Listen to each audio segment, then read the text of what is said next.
1995년 6월 29일 오전 11시 51분 삼풍백화점에서 쇼핑을 즐기던 1,500명의 사람들은 아직 몰랐습니다.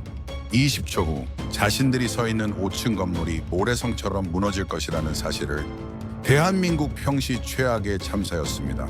하지만 모든 사람이 그날 죽은 것은 아니었습니다. 단 10분의 경고로 한 평범한 백화점 직원이 20여 명의 생명을 구해냈습니다. 지금부터 그날의 이야기를 들려드리겠습니다. 계단으로. 엘리베이터 절대 안 돼요.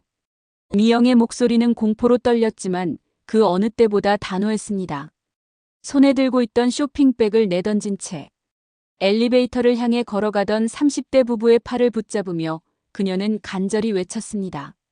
천장에서 떨어지는 하얀 가루가 그녀의 검은색 유니폼 어깨를 뒤덮고 있었습니다. 무슨 소리예요? 당신 누군데 이래요? 남자가 짜증스럽게 그녀의 손을 뿌리치려 했습니다. 하지만 그 순간 천장에서 뚝 하는 소리가 들리면서 세 사람 모두 고개를 들었습니다. 형광등이 이상하게 흔들리고 있었습니다. 좌우가 아니라 위아래로. 제발 제발요. 믿어주세요. 이 건물이 무너지고 있어요. 미영의 눈에서 눈물이 흘러내리며 그녀는 남자의 손을 더 세게 잡았습니다. 그 절박함이 전해졌는지 부부는 마침내 그녀를 따라 비상계단을 향해 뛰기 시작했습니다. 그로부터 정확히 58초 후 삼풍백화점은 무너졌습니다. 하지만 이 이야기는 그보다 훨씬 전 평범했던 그날 아침부터 시작되는데요. 1995년 6월 29일 목요일 오전 9시 30분 서울 서초구 서초동 삼풍백화점 2층 여성 의류 매장. 엘레강스 부티크의 정미영 대리는 그날도 평소와 다름없이 매장 문을 열면서 긴 하루의 시작을 준비했습니다. 34살 백화점에서 일한 지 벌써 6년 차였죠. 그녀는 이 일에 자부심을 가지고 있었고 단골 손님들과의 관계도 돈독했습니다. 미영아, 오늘 날씨 진짜 덥다. 에어컨 좀 더 틀어야겠어. 동료 김수진이 부채질을 하며 들어오자 미영은 고개를 끄덕이며 매장 안을 둘러보았습니다. 6월 말의 서울은 벌써 한여름 더위가 기승을 부리고 있었거든요. 그러게. 근데 수진아, 어젯밤에도 또 진동 느꼈어? 요즘 자꾸 건물이 흔들리는 것 같아서 신경 쓰여. 응. 나도 느꼈어. 4층에서 뭐 공사하나? 두 사람은 잠시 걱정스러운 표정을 지었습니다. 사실 지난 몇 주 동안 건물 곳곳에서 이상한 조짐들이 있었거든요. 벽에 생긴 작은 균열, 밤마다 들리는 미세한 진동, 때때로 기울어지는 진열대까지. 하지만 관리팀에 문의하면 돌아오는 대답은 항상 건물 노후화 때문입니다. 보수공사 예정이니 걱정 마세요였습니다. 미영은 그 대답이 마음에 걸렸지만 그녀는 평범한 직원일 뿐이었죠. 건물의 안전성에 대해 크게 목소리를 낼 수 있는 위치도 아니었기에 그저 자신이 할 수 있는 일인 매장을 깨끗이 관리하고 고객을 친절히 대하는 것에 최선을 다할 뿐이었습니다. 특히 일주일 전 그녀는 우연히 이상한 대화를 엿듣게 되었거든요. 늦은 밤 정리를 하고 있는데 복도에서 관리팀 직원 2명이 심각하게 이야기하는 소리가 들렸습니다. 이거 진짜 위험한 거 아니야? 모르겠어. 위에서 괜찮다는데 뭐. 근데 균열이 점점 커지잖아. 나 솔직히 무서워. 쉿. 조용히 해. 누가 들으면 어떡해. 미영은 그날 밤 잠을 설쳤지만 다음날 아침이 되자 스스로를 다독였습니다. 설마 정말 위험한 건 아니겠지.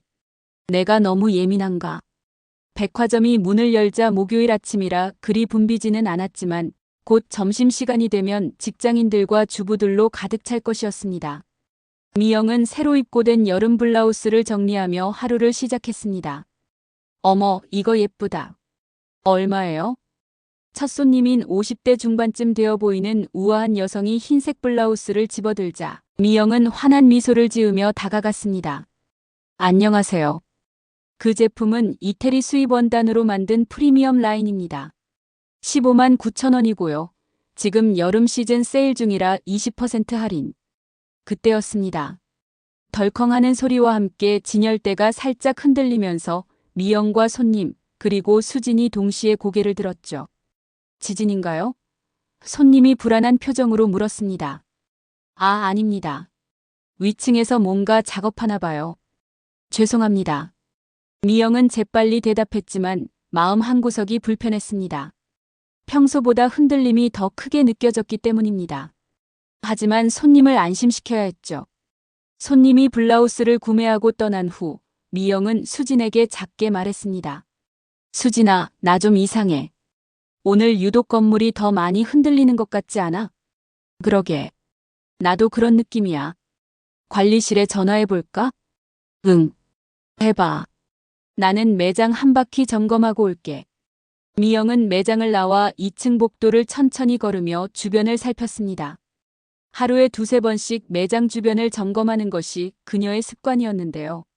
화재 경보기는 제대로 작동하는지, 비상구는 막혀있지 않은지, 소화기는 제자리에 있는지 확인하는 것이었습니다. 아버지의 영향이었습니다. 소방관이었던 아버지는 어릴 적부터 그녀에게 안전의 중요성을 가르쳤거든요. 특히 미영에게는 잊을 수 없는 경험이 있었습니다.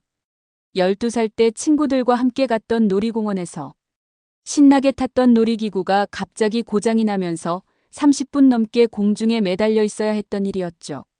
다행히 큰 사고는 아니었지만 그날의 공포와 아무도 자신을 구해주지 못할 것 같던 절망감을 미영은 평생 잊을 수 없었습니다. 그날 이후 아버지는 더욱 강하게 안전의 중요성을 강조했습니다. 미영아, 사람들은 말이야, 사고가 나기 전까지는 안전을 대수롭지 않게 여겨. 하지만 정말 중요한 건 사고가 나기 전에 예방하는 거란다. 작은 신호를 놓치지 마. 그게 생명을 구할 수 있어. 아버지의 말이 항상 그녀의 머릿속에 있었기에 그녀는 다른 직원들보다 유독 안전에 민감했죠. 동료들은 가끔 그녀를 안전 마니아라고 놀리기도 했지만 미영은 개의치 않았습니다. 복도를 걷다가 그녀는 벽을 유심히 살펴보다가 멈춰 섰습니다. 지난주까지만 해도 없었던 가느다란 금이 벽지를 따라 뻗어 있었거든요. 손가락으로 살짝 따라가 보니 생각보다 깊었고 미영은 핸드폰을 꺼내 금이 간 부분을 사진으로 찍었습니다.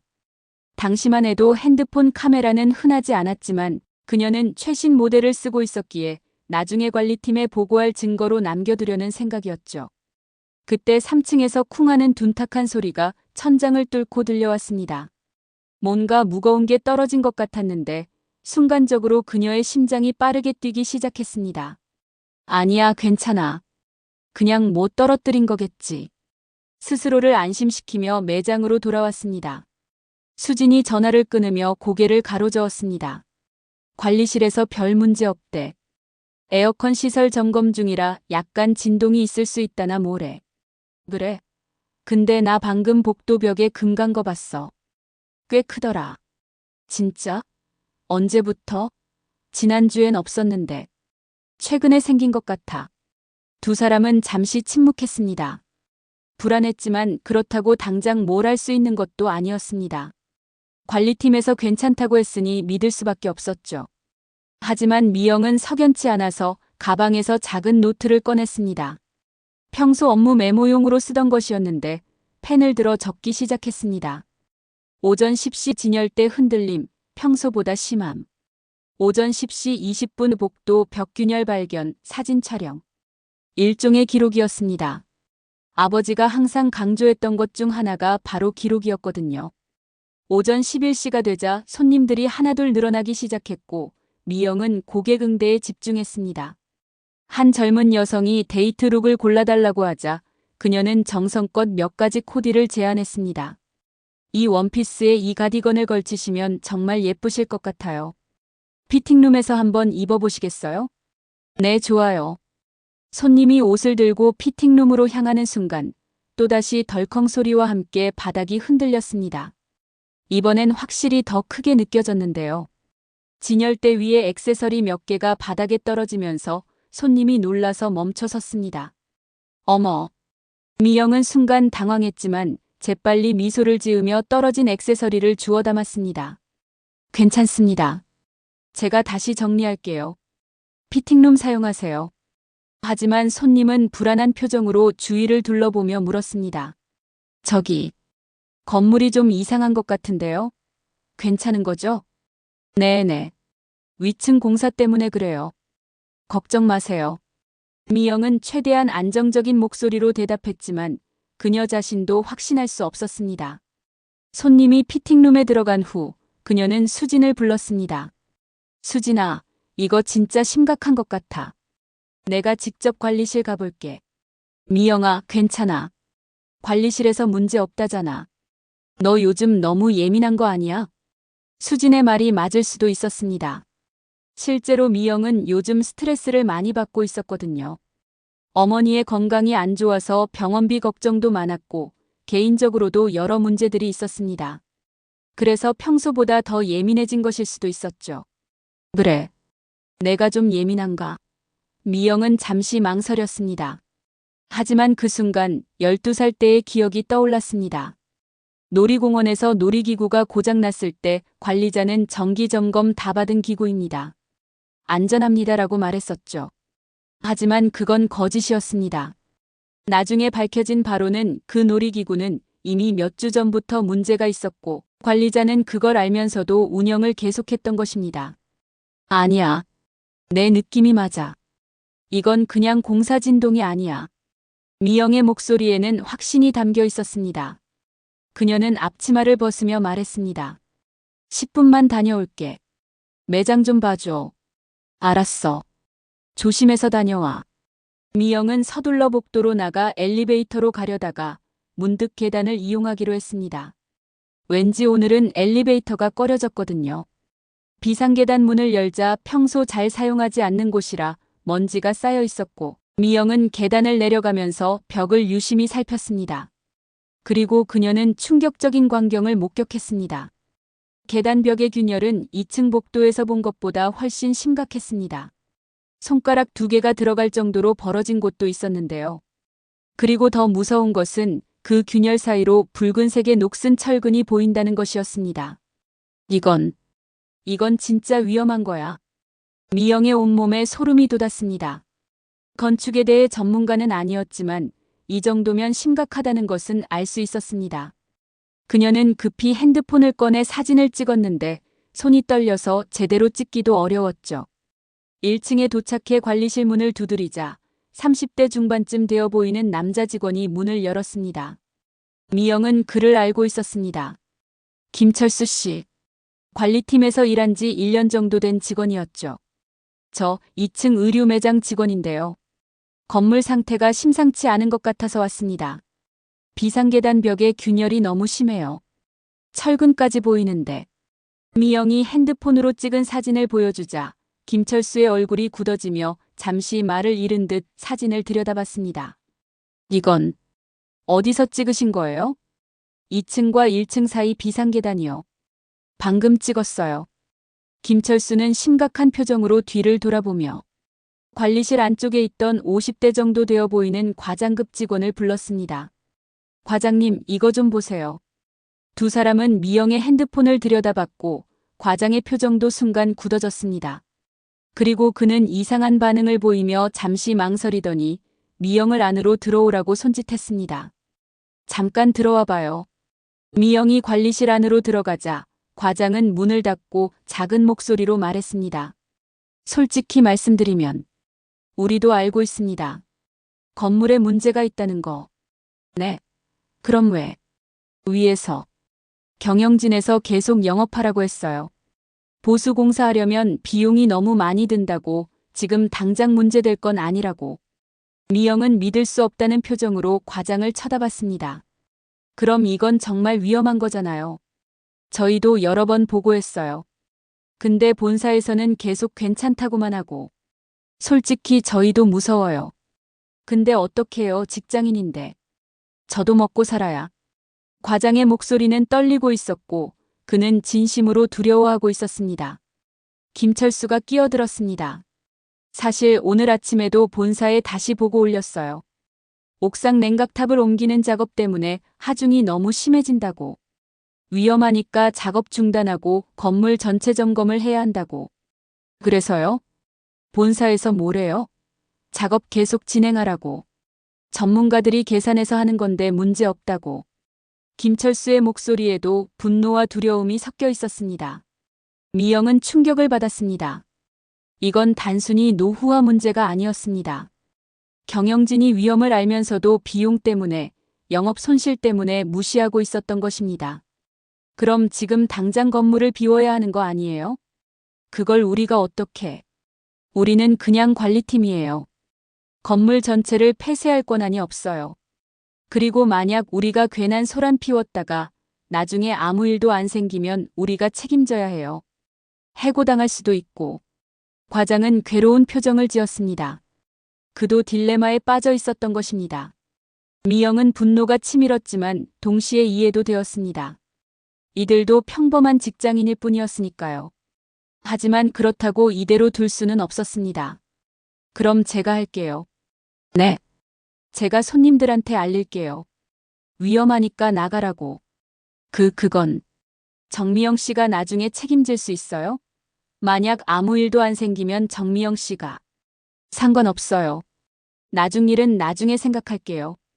지금은 사람들 안전이 먼저예요. 미영의 목소리는 단호했습니다. 과장과 김철수는 놀란 표정으로 그녀를 바라봤습니다. 정말 괜찮으시겠어요? 네. 그리고 두 분도 만약 정말 위험하다고 생각하시면 함께 도와주세요. 김철수가 먼저 고개를 끄덕였습니다. 저는 돕겠습니다. 이대로 있다가 정말 큰일 나면 그게 더 무섭거든요. 과장은 잠시 망설이다가 천천히 고개를 끄덕였습니다. 알겠습니다. 제가 다른 층 관리 직원들한테 연락해 볼게요. 최대한 조용히 손님들을 대피시키도록. 감사합니다. 미영은 관리실을 나와 다시 계단을 올라가기 시작했습니다. 오전 11시 35분.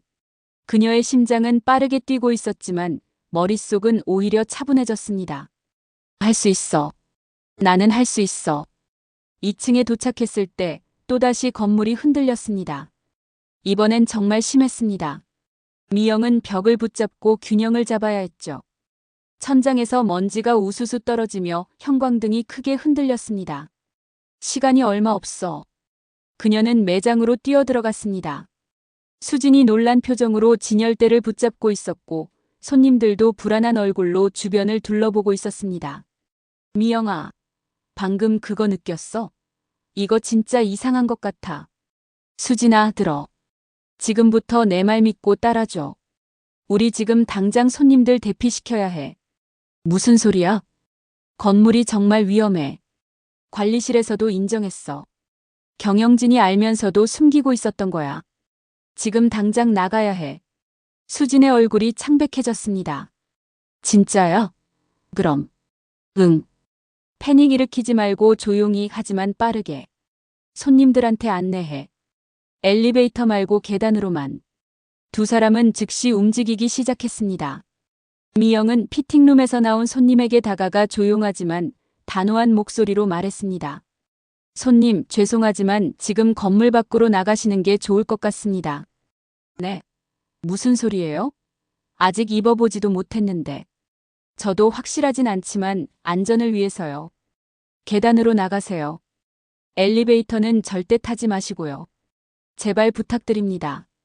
미영의 진지한 표정과 떨리는 목소리에 손님은 무언가 심상치 않음을 느꼈는지 천천히 고개를 끄덕였습니다. 알겠어요. 그런데 이거 옷은 그냥 가지고 가세요. 나중에 해결하면 되니까요. 지금은 빨리 나가시는 게 중요합니다. 손님이 서둘러 옷을 챙겨나가는 동안 미영과 수지는 매장 안에 있는 다른 손님들에게도 하나하나 다가가 조용히 말했습니다. 어떤 손님은 이해했고 어떤 손님은 황당해했지만 대부분은 두 직원의 진지한 태도에 못 이겨 매장을 나가기 시작했습니다. 오전 11시 40분. 미영은 옆 매장인 신발 매장으로 뛰어갔습니다. 오빠. 거기서 일하는 이준호 선배를 불렀습니다. 백화점 입사 동기였죠. 미영아. 무슨 일이야? 얼굴이 왜 그래? 오빠, 지금 당장 손님들 대피시켜. 건물이 위험해. 관리실에서도 확인했어. 진짜야. 뭐? 무슨 소리야? 준호는 미영의 표정을 보고 심각성을 깨달았습니다. 그는 즉시 매장 안 손님들에게 다가갔습니다. 손님 여러분, 죄송하지만 긴급 점검이 필요해서요. 잠시 밖으로 나가주시면 감사하겠습니다. 미영은 다시 복도로 나가 각 매장을 돌면서 알렸습니다. 나가세요. 건물이 위험합니다. 손님들 대피시키세요. 엘리베이터 말고 계단으로. 처음에는 사람들이 그녀를 이상한 사람 취급했습니다. 저 직원 뭐야? 무슨 장난이야? 하지만 그녀의 절박한 모습, 떨리는 목소리, 눈물 어린 눈빛이 사람들에게 조금씩 전달되기 시작했죠. 오전 11시 45분. 미영은 비상계단 입구에 서서 사람들을 안내하고 있었습니다. 조금씩 하나둘씩 사람들이 그녀의 말을 듣고 계단으로 향하기 시작했습니다. 천천히 서두르지 마세요. 계단 조심하시고요. 한 줄로 서주세요. 그때 또다시 건물이 흔들렸습니다. 이번엔 더 심했습니다. 바닥이 출렁거리는 게 느껴졌고 천장에서 먼지가 우수수 떨어지며 형광등 하나가 딱 하는 소리와 함께 꺼졌습니다. 으악, 뭐야, 진짜 지진이야? 사람들이 비명을 지르기 시작했습니다.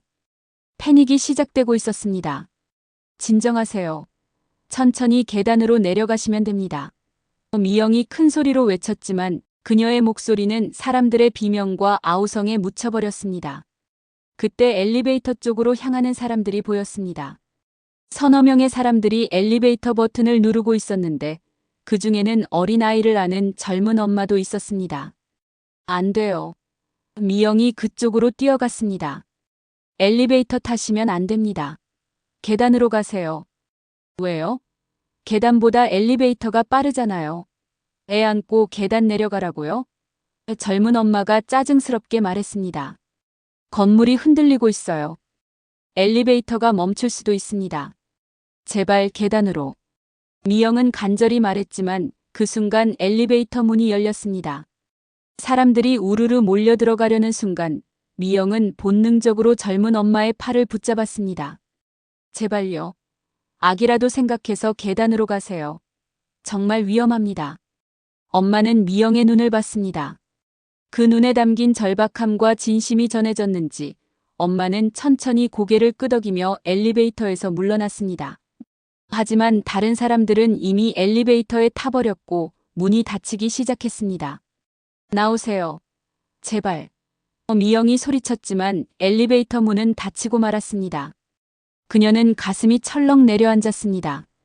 제발, 제발 무사히. 미영은 아기를 안은 엄마를 계단으로 안내하며 말했습니다. 제가 도와드릴게요. 천천히 가시면 됩니다. 오전 11시 48분. 점점 더 많은 사람들이 상황의 심각성을 깨닫기 시작했습니다. 2층뿐만 아니라 3층, 4층에서도 사람들이 계단으로 몰려들기 시작했습니다.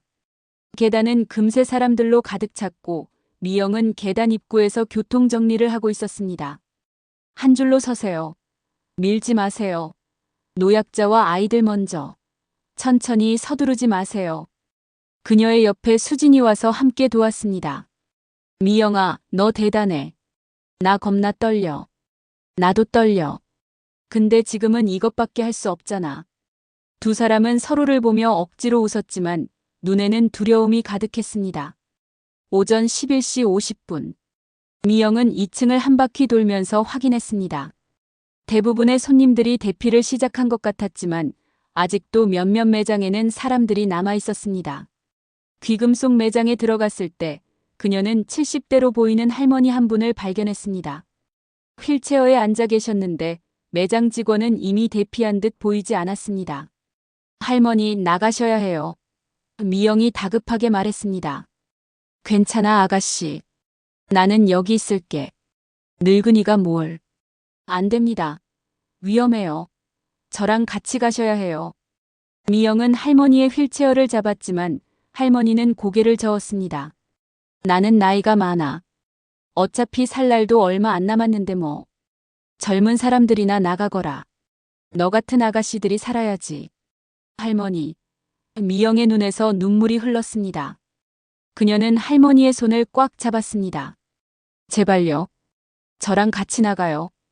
제가 도와드릴게요. 꼭 나가셔야 해요. 할머니는 미영의 눈물 어린 얼굴을 보더니 천천히 고개를 끄덕였습니다. 알았어. 그렇게까지 말하는데. 가자꾸나. 미영은 휠체어를 밀고 비상계단으로 향했습니다. 하지만 문제가 있었습니다. 휠체어로는 계단을 내려갈 수 없었죠. 어떡하지? 그때 준호 선배가 뛰어왔습니다. 미영아, 아직도 여기 있었어? 오빠, 할머니가. 내가 업고 갈게. 너는 휠체어 접어서 들고 와. 고마워, 오빠. 준호는 할머니를 조심스럽게 업었고 미영은 휠체어를 접어서 들었습니다. 두 사람은 계단을 내려가기 시작했습니다. 이미 많은 사람들이 대피해서 계단은 비교적 한산했습니다. 오전 11시 53분. 1층에 거의 도착했을 때였습니다. 끼익. 귀를 찢는 듯한 소리가 들렸습니다. 마치 거대한 쇠가 비틀리는 소리. 건물 전체가 비명을 지르는 것 같았습니다. 빨리. 준호가 소리쳤습니다. 그들은 마지막 계단을 뛰어내려갔습니다. 1층에 도착하자마자 건물 밖으로 달렸고 할머니를 안전한 곳에 내려놓았습니다. 미영은 다시 건물을 돌아봤습니다. 오전 11시 54분. 아직도 건물 안에는 사람들이 있을 것입니다. 모두를 다 대피시키지 못했습니다. 더 있어. 미영이 다시 건물 안으로 뛰어들려고 했습니다. 하지만 준호가 그녀를 붙잡았습니다. 미영아, 안 돼. 너무 위험해. 놔줘. 사람들이 안에 있다고. 경찰이랑 소방서에 신고했어. 전문가들이 올 거야. 내가 들어가면 안 돼. 준호의 힘이 더 셌습니다. 미영은 몸부림쳤지만 그를 뿌리칠 수 없었습니다. 오전 11시 55분. 건물의 3층 한쪽 천장이 무너지기 시작했습니다. 콘크리트 덩어리들이 떨어지는 게 보였고 유리창이 깨지면서 파편들이 사방으로 튀었습니다. 으악. 밖에 있던 사람들이 비명을 지르며 더 멀리 떨어졌습니다. 미영도 준호에게 이끌려 뒤로 물러났지만 그녀의 눈은 건물에서 떠나지 못했습니다. 안 돼, 안 돼. 그녀는 계속 중얼거렸습니다. 눈물이 멈추지 않았습니다. 그리고 오전 11시 57분 54초. 콰르르르릉. 천둥 같은 소리와 함께 삼풍백화점이 무너지기 시작했습니다. 5층 건물이 마치 종이 상자처럼 주저앉았고 먼지와 잔해가 하늘로 치솟았습니다. 땅이 흔들렸고 귀가 먹먹해질 정도의 굉음이 울려 퍼졌습니다. 미영은 그 광경을 멍하니 바라봤습니다. 믿을 수 없었습니다. 방금 전까지 자신이 일하던 곳이 사람들로 가득했던 그곳이 순식간에 무너져 버렸습니다. 으아! 누군가의 비명소리, 사람들의 울음소리, 사이렌 소리, 모든 것이 뒤섞여 혼돈의 도가니가 되었습니다. 미영은 그 자리에 주저앉았습니다. 다리에 힘이 풀렸습니다.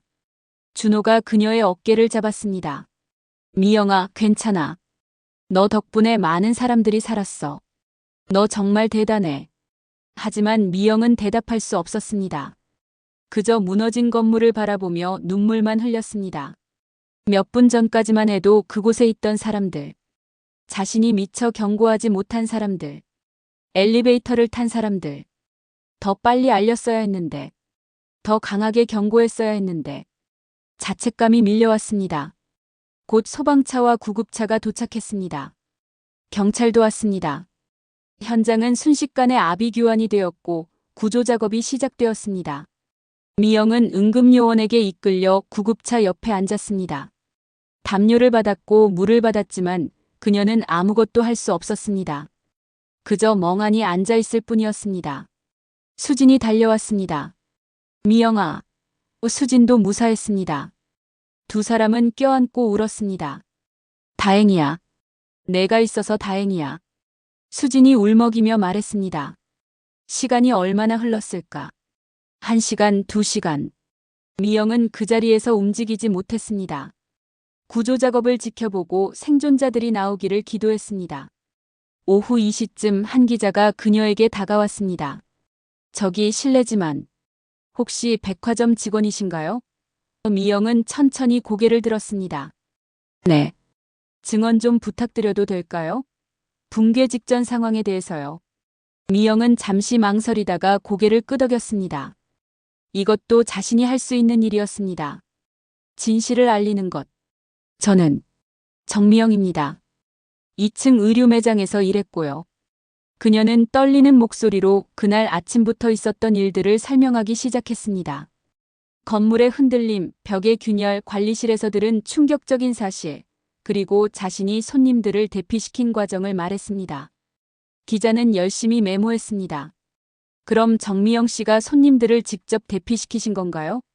관리실에서 경영진이 위험을 알고도 숨겼다는 말씀이신가요? 네. 그들도 무서워했어요. 하지만 직장을 잃을까봐, 책임질까봐 두려워했죠. 저도 이해는 해요. 하지만 그래도 미영의 목소리가 떨렸습니다. 전부 다 대피시키지는 못했어요. 제가 더 빨리, 더 강하게. 눈물이 다시 흘러내렸습니다. 아니에요. 정미영 씨는 영웅입니다. 선생님 덕분에 살아난 사람들이 있어요. 기자가 정중하게 말했습니다. 그날 저녁 뉴스에 미영의 인터뷰가 나갔습니다. 붕괴 10분 전 손님들을 대피시킨 백화점 직원이라는 제목으로 사람들은 그녀를 영웅이라고 불렀습니다. 하지만 미영은 스스로를 영웅이라고 생각하지 않았습니다. 그저 할 수 있는 일을 했을 뿐이었습니다. 그리고 그것만으로는 충분하지 않았다고 생각했습니다. 그로부터 며칠 후, 미영은 병원 침대에 누워 있었습니다. 심한 쇼크와 탈진으로 입원한 것입니다. 창밖으로 장마철 비가 내리고 있었습니다. 문이 열리며 한 남자가 들어왔습니다. 50대 중반 정장을 입은 남자였습니다. 정미영 씨? 네. 저는 김태훈이라고 합니다. 안전관리 전문가인데요. 정미영 씨에 대해 뉴스에서 봤습니다. 정미영 씨께서 건물의 이상 징후를 빠르게 포착하고 대응한 것 정말 대단했습니다. 전문가인 저도 감탄했어요. 아니에요. 저는 그냥 아닙니다. 정미영 씨의 행동은 교과서에 나와야 할 사례입니다. 작은 신호를 놓치지 않고 즉각 행동으로 옮긴 것. 그게 얼마나 어려운 일인지 아십니까? 김태훈은 진지한 표정으로 말했습니다. 실은 제가 오늘 온 이유가 있습니다. 정미영 씨 혹시 회복하신 후에 저희 회사에서 일해주실 수 있으실까요? 안전교육 강사로요. 정미영 씨의 경험과 직관이 많은 사람들에게 도움이 될 것 같습니다. 미영은 깜짝 놀랐습니다. 제가요? 저는 전문가도 아닌데. 전문가보다 중요한 게 있습니다. 경험과 직관, 그리고 사람을 살리고자 하는 마음이죠. 정미영 씨는 그 모든 걸 가지고 계십니다. 미영은 잠시 생각했습니다. 그녀는 다시는 백화점으로 돌아갈 수 없을 것 같았습니다. 그곳에서의 기억이 너무 생생했기 때문입니다. 하지만 이런 비극이 다시는 일어나지 않도록 자신이 할 수 있는 일이 있다면 시간을 좀 주세요. 생각해 볼게요. 물론입니다. 천천히 생각하세요. 김태훈은 명함을 놓고 조용히 나갔습니다. 미영은 다시 창밖을 바라봤습니다.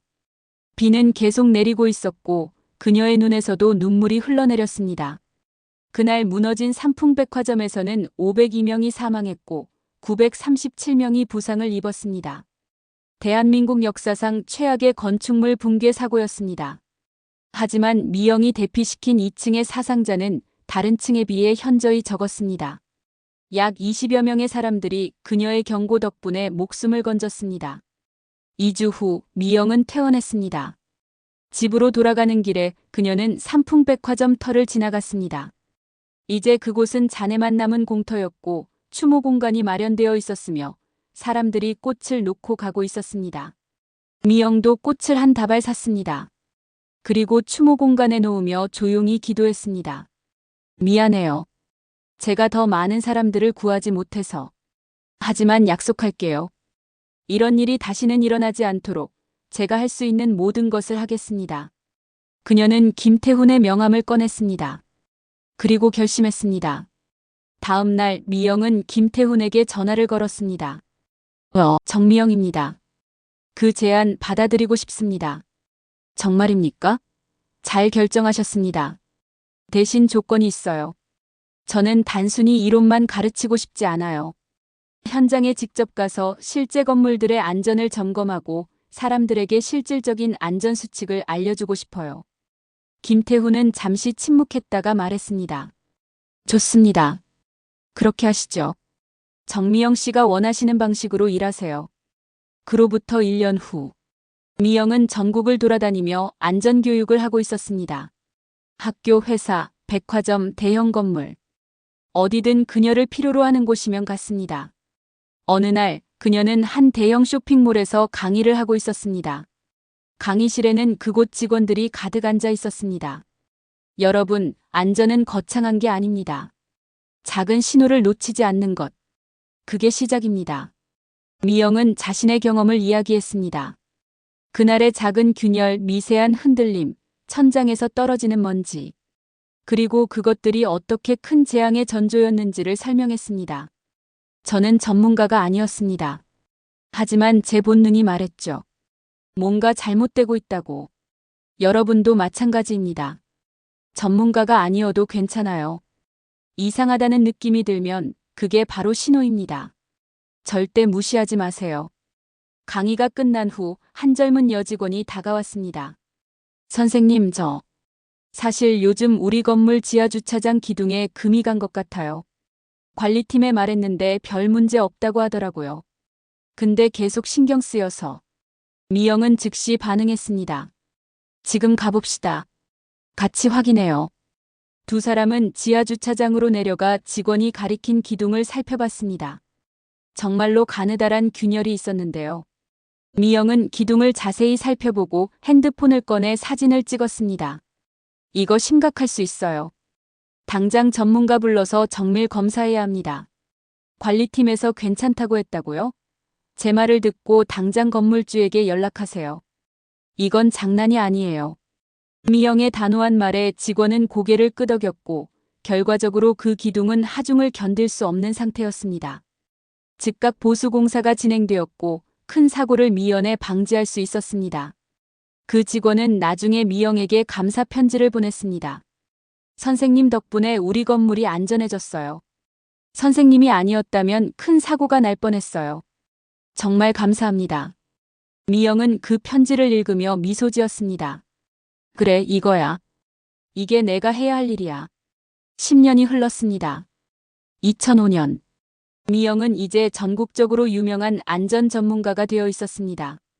그녀의 강의를 듣기 위해 사람들이 줄을 섰고 그녀가 점검한 건물은 안전 인증을 받은 것이나 마찬가지였습니다.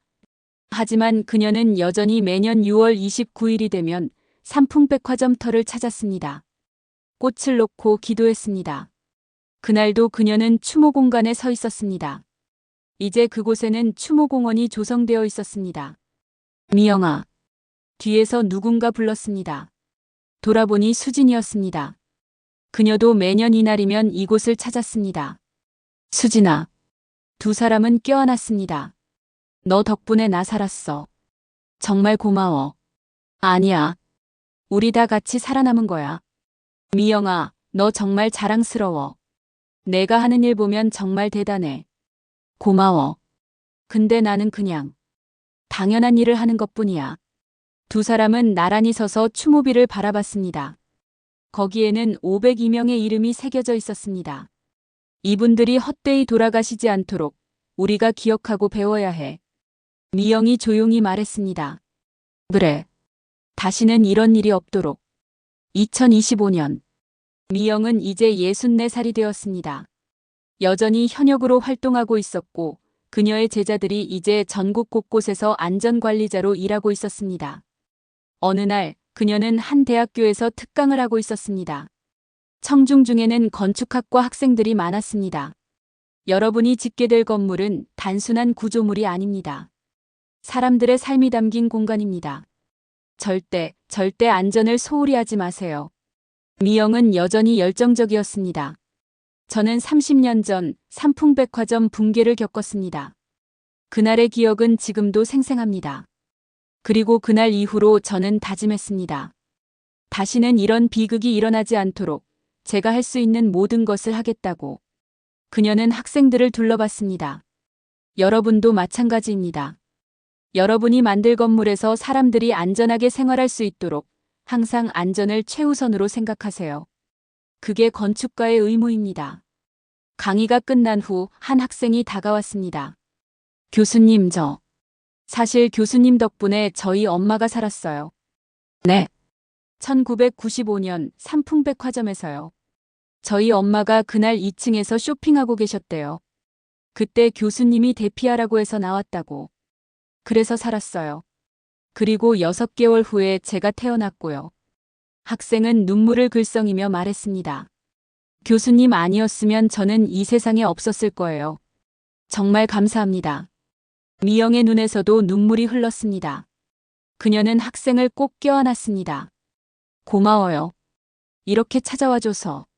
그리고 건강하게 자라줘서. 교수님, 저도 교수님처럼 사람들을 지키는 건축가가 될게요. 고마워요. 정말 고마워요. 그날 저녁 미영은 집으로 돌아가는 길에 혼자 중얼거렸습니다. 아빠 봤죠? 제가 아빠 말 잘 지키고 있죠? 작은 신호를 놓치지 않고 사람들을 지키고 있어요.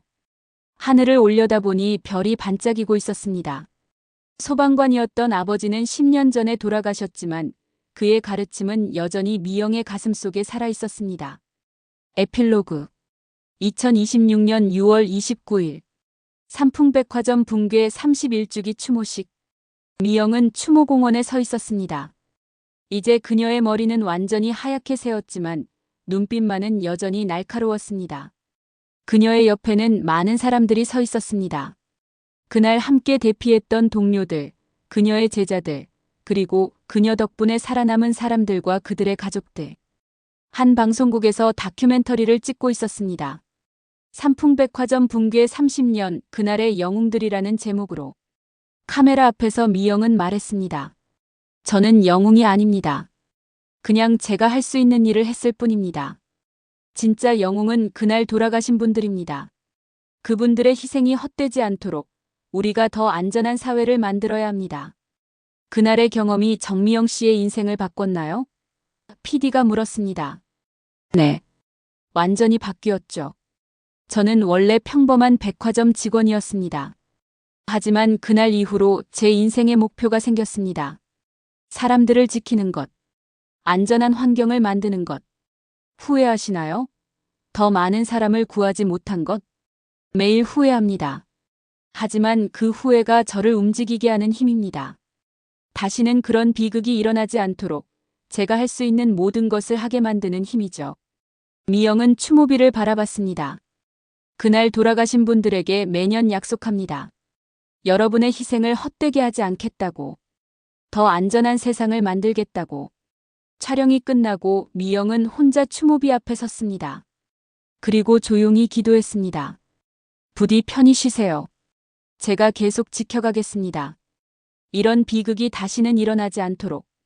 바람이 불어왔습니다. 마치 누군가 대답하는 것 같았습니다. 고맙다고 잘하고 있다고. 미영은 미소 지었습니다. 눈물이 흘렀지만 그것은 슬픔의 눈물만은 아니었습니다. 희망의 눈물이기도 했습니다. 그녀는 가방에서 작은 노트를 꺼냈습니다. 30년 전 그날 아침에 적었던 그 노트. 건물의 이상 징후를 기록했던 노트. 그것은 이제 안전교육의 교재가 되어 있었습니다. 오전 10시- 진열대 흔들림, 평소보다 심함. 오전 11시- 액세서리 떨어짐, 흔들림 심화. 오전 11시 20분- 계단벽 균열 확인, 벽에서 미세한 진동 감지. 그날의 기록. 그날의 작은 신호들. 그것들이 모여서 큰 경고가 되었습니다. 미영은 노트를 덮으며 다짐했습니다. 앞으로도 계속하겠습니다.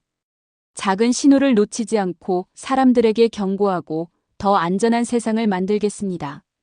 그리고 그녀는 추모공원을 떠났습니다. 내일도 그녀에게는 할 일이 많았습니다. 점검해야 할 건물들, 교육해야 할 사람들, 지켜야 할 생명들. 30년 전 그날 10분의 경고가 20명의 생명을 구했습니다. 그리고 그 10분이 한 여성의 30년을 만들었습니다. 더 나아가 그 30년이 수많은 사람들의 안전을 지켰습니다. 작은 경고의 힘, 작은 용기의 가치. 그것이 바로 정미영이 평생을 걸고 전하고자 하는 메시지였습니다. 하늘에서 해가 저물고 있었습니다. 미영은 석양을 바라보며 걸어갔습니다. 그녀의 뒤에는 긴 그림자가 드리워져 있었지만 그 그림자조차도 누군가를 위한 그늘이 될 수 있었습니다. 그렇게 그녀의 이야기는 계속됩니다. 오늘도 내일도 그리고 그 이후로도 작은 신호를 놓치지 않는 사람, 작은 용기로 큰 변화를 만드는 사람, 바로 정미영이었습니다.